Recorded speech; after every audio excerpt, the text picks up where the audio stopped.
In the heart of the old town in Nuremberg, just a few steps away from the main market square, you'll find the Toy Museum.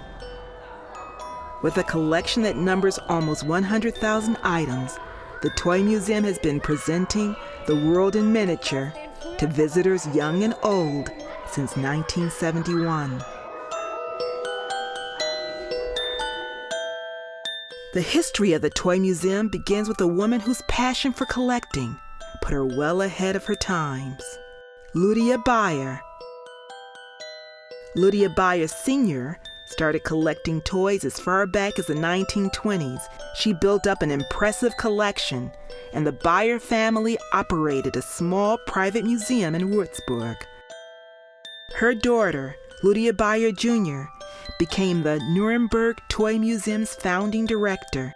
We owe the museum's presence in Nuremberg, a city with a long history of toys, to the younger Lydia Bayer and to Dr. Hermann Glaser, who was the city's cultural affairs officer at the time. Toys have been made, bought, and sold in Nuremberg for more than 600 years. The city became especially important as a trading center for wooden toys in the 17th and 18th centuries. The simple dolls called Docken are the oldest relics of Nuremberg toy manufacturing. Some were also called Gruselpuppen, curly heads, because of their elaborate hairdos. In the 19th and 20th centuries, Nuremberg attained world status as a toy-making city thanks to large companies that manufactured in toys and figurines. The city was home to a great many publishers of games. The Schuko family produced not only famous lines of toy cars, but plush animals. The Playmobil universe, made by the Brandstätter Company in Zierendorf near Nuremberg, still enjoys worldwide fame today. Toys always reflect the spirit of their age, including the age of industrialization, which gave rise to machine workshops and factories in Nuremberg.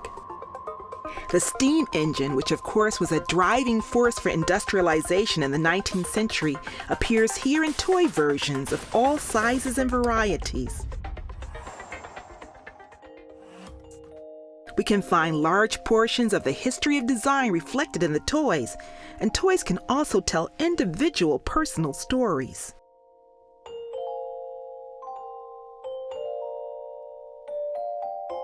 The world in miniature.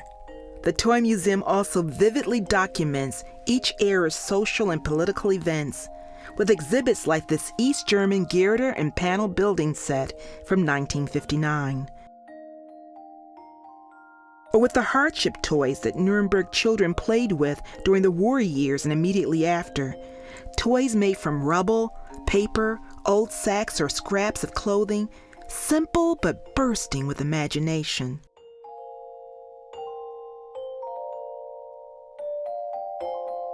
The area of the museum that stirs the most intense emotions is a section for toys after 1945.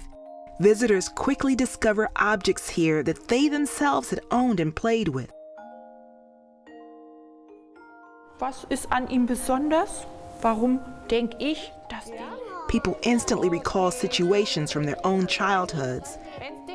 Thus, the museum is not only an institution of cultural history, but a home for powerful, very personal, emotional experiences.